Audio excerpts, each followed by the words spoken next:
Hi, we're out and about again today. We're thinking of having a bit of a cooking experiment today. We're going to see if we can cook up some nettles. We've started seeing those appearing out in the grounds near where we live. So we're going to collect some nettles today, and we'll obviously need to collect some fire material. We'll see what we can find.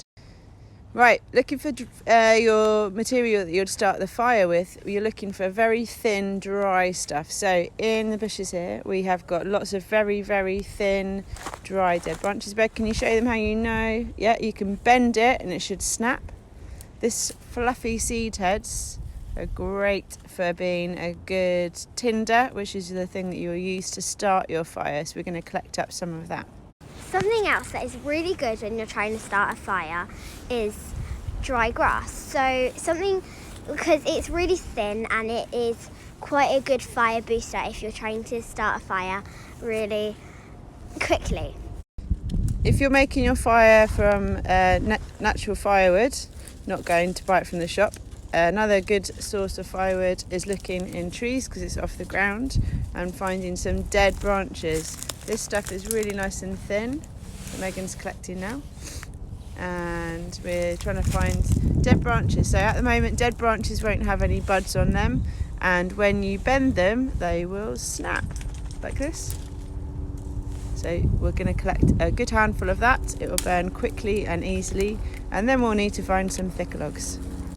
So now we're looking for some larger branches. At the moment, because of the recent winds, there's quite a lot of dead branches hanging in the trees, which means that they're not damp on the floor and they are a good size. So actually if you use your eyes you might spot some, and we found some here. Fab. So now we're finding our things to eat. We have got some stinging nettles here. And we're going to just cut them off at the moment, and we'll be picking the leaves later.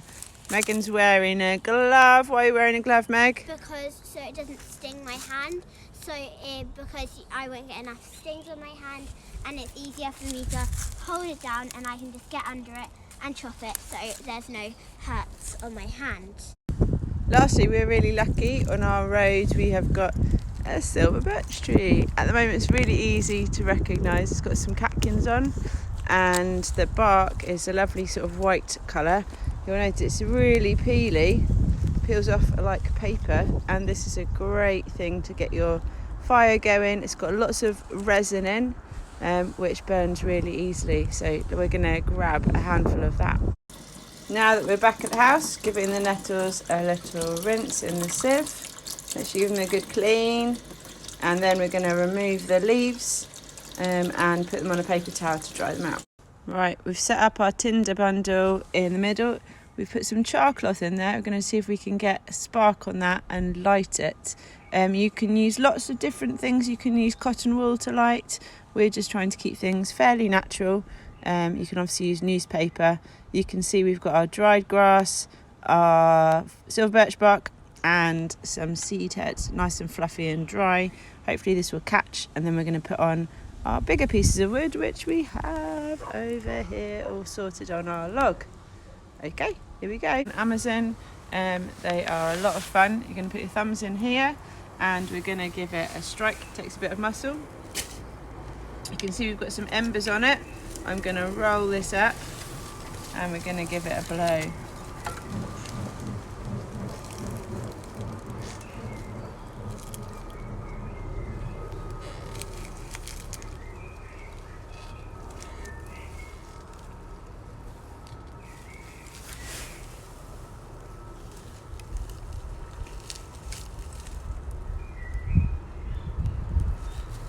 Sometimes it doesn't work, so you have to give it another go.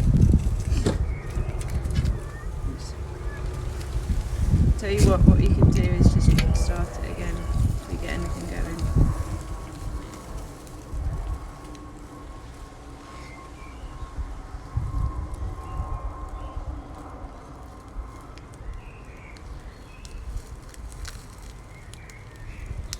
There we go, our tinder bundles are light. Pop that in.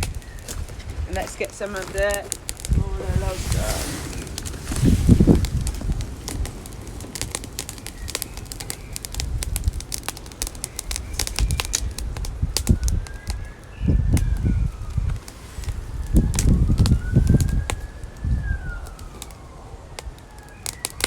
Careful not to put too much logs on at a time. It will stop the oxygen getting to it. You've got to feed your fire. The smaller, thinner sticks work best, so I'm going to see if I can keep putting some of those on. It's always good to have your firewood to hand. The fire's going nicely now. Remember, if it's a windy, make sure you're sitting, like Megan is, on the other side of the fire, away from the smoke coming into your eyes. So we've got some oil here. I'm going to just put that into the pan and let that heat up. So we're going to give that a minute just to heat up.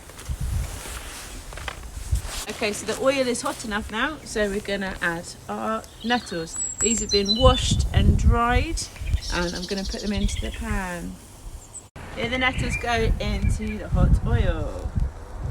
They should sizzle like crisps. Here we go.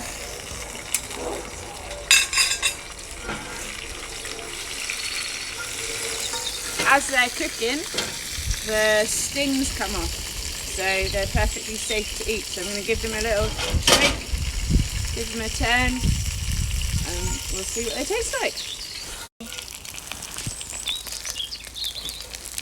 They're crisping up nicely. Just giving them a turn, and we're going to add a little bit of salt. Give them a bit of flavour. Here we go.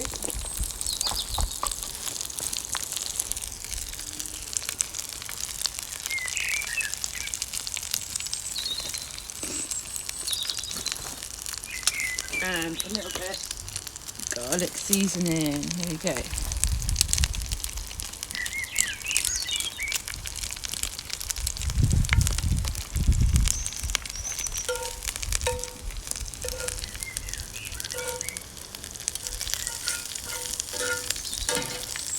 They've started to crisp up now, so we are going to lift them out and put them on some paper towel to soak up the oil and wait for them to cool down. Okay, we're ready to have a little taste now. Here we go. Do you want me to feed you one, Meg? No, I can get one. They're pretty good. Taste a bit cheesy. Let's see. No stings. How do you think? You surprised how they taste? Pretty good? What does it taste like? What does it remind you of? No, seaweed. They Crispy taste seaweed. like seaweed. Or cheesy sort of snacks. Yeah. Sting in your mouth? You're good. No, they don't sting your mouth. But if you feel like they are, it's probably just your mind telling you, because they're actually quite nice. Quite nice. Have a go. Bye.